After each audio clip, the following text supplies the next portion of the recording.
Hi, my name is Rob Vasky. I am a German teacher at Oak Hills High School. I have been teaching here at the high school for 8 years.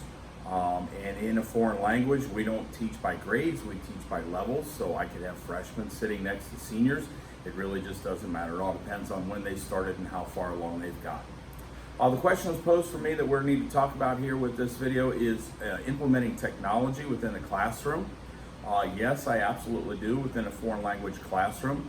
I think technology helps the students to be engaged, and when they're engaged and they're having fun, they are absolutely learning way more than if they were just sitting there filling out worksheets or writing out sentences, etc. So any kind of chance that I have to integrate technology to help them get excited about what they're doing is an excellent opportunity. Technology for Oak Hills High School is not really any challenge for us. Here at the high school, we're fortunate enough to have a lot of excellent technology. As you can see behind me, I don't just have a 3M board. I've been blessed with this wonderful Promethean board, which is like a giant touchscreen television. It's amazing, as you'll see here in a minute. So I've been lucky in that sense. And also in another sense, the students themselves all have one-to-one Chromebooks. So each individual student has their own Chromebook. So when I go to do something, I can just tell them to get those out and let's get after it. Now, what I'd like to do is take a couple minutes to tell you about what technologies that I do use in my class. First of all, with all the kids having their own Chromebooks, one thing that I do is set up a Google Classroom, and that's the first thing that we'll talk about here today. I'll set that there so you know which one I'm talking about, because later I'm going to talk about websites. So just real briefly, we can put everything all together on a Google Classroom. Within a classroom itself, I can click on that. I can send out different kinds of announcements for homeworks, and I can upload different websites. I can put different worksheets on here. And when that happens, if you're not familiar with Google Classrooms, then that sends them an email to their account.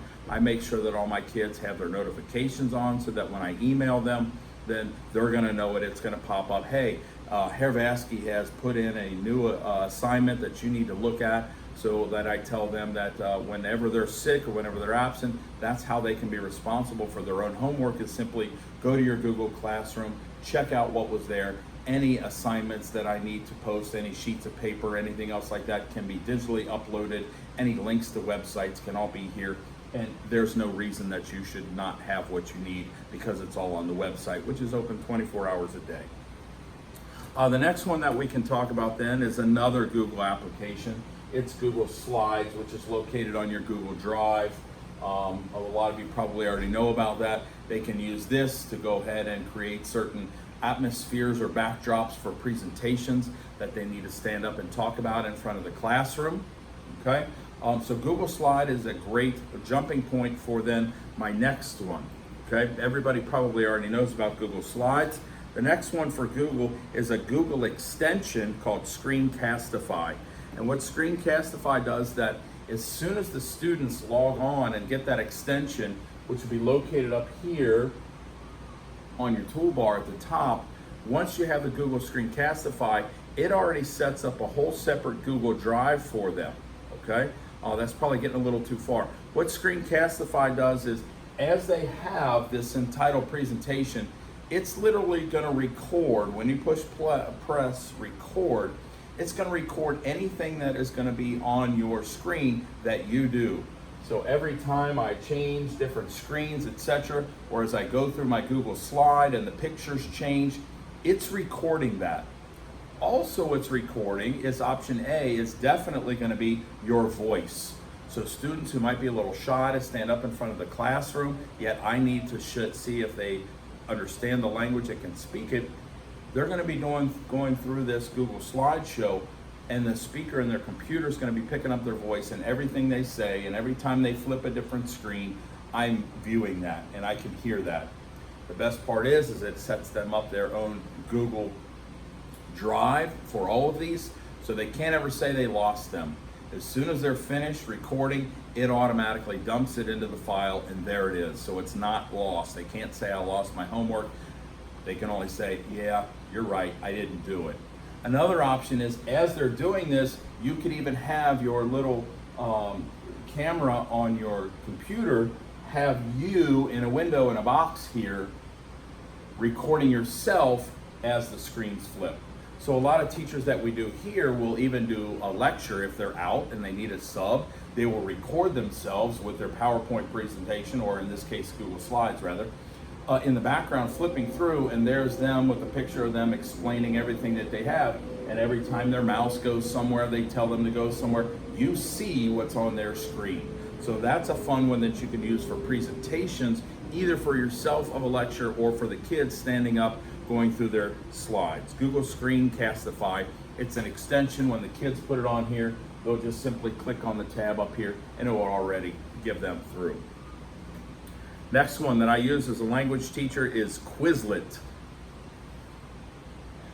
Quizlet is for the purpose of basically vocabulary acquisition.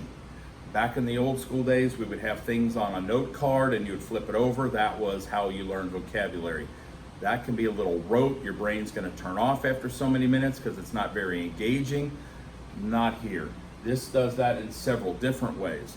Now, if students still likes to have that tactile and really need to touch that, they can print out the vocabulary sets that you want them to learn, and they can print them on their computer at home or something here at the school.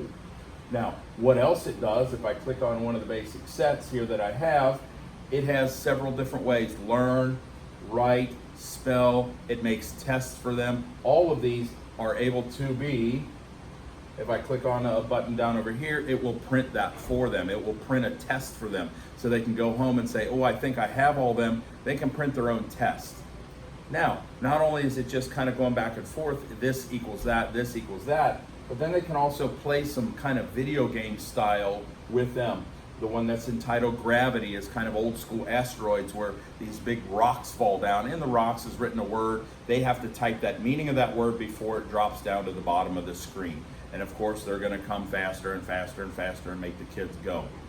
Another thing kids like about Quizlet is you could also play Quizlet Live, which means the computer, once they all log on, the computer will assign them different random teams. And now as a team, they have to come up with the vocabulary words correctly, and the little slide moves across the screen. The first team across the screen wins. You can shuffle teams as many times as you want, but it's something that's fun and engaging to make sure that they're learning their vocabulary words that they need to learn. Now, that's for Words 1 for 1. As a language teacher, I also have this Conjugamos website. Now, Conjugamos is sort of kind of vocabulary, but it's not. It's taking verbs and conjugating them. So this is basically started off as a Spanish website. They have done great things with the German. They add them as they go. I could even make up my own set if I wanted to. So when I go to get verbs, I need to teach the kids not just I am, you are, he is, we are, etc. They need to learn all those forms. This is where they're going to do that.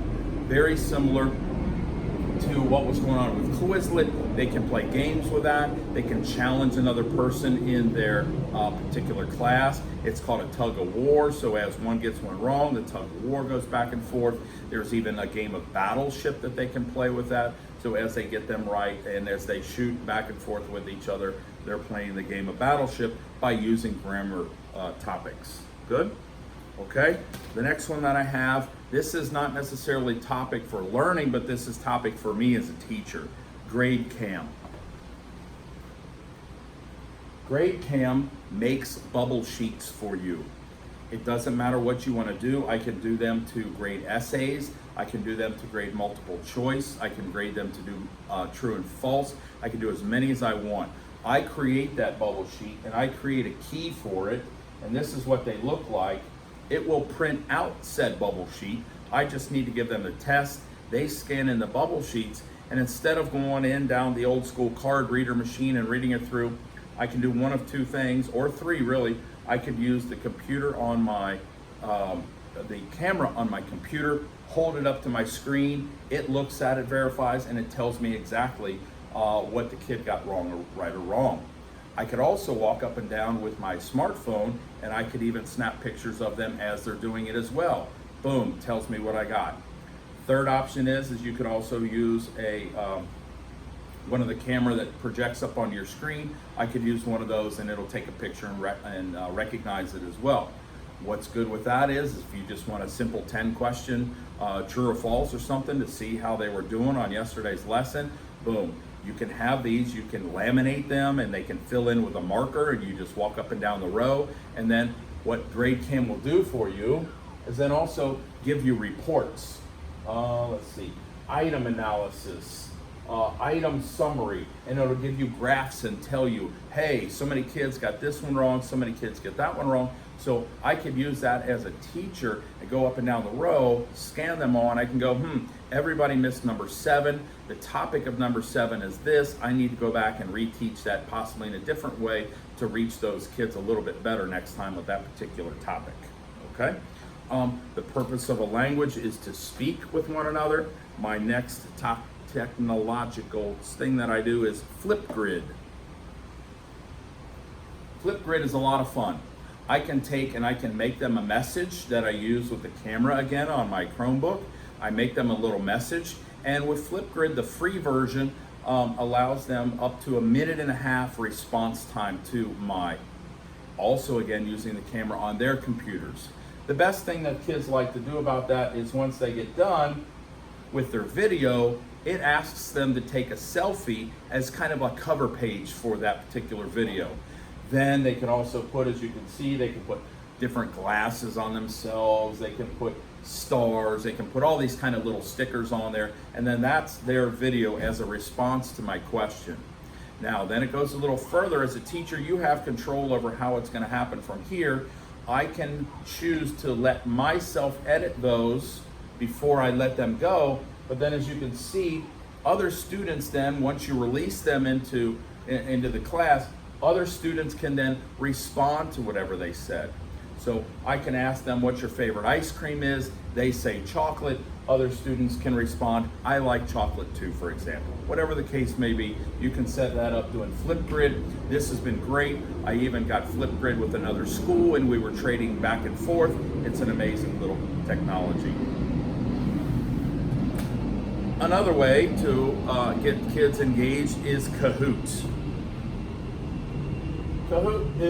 Next one.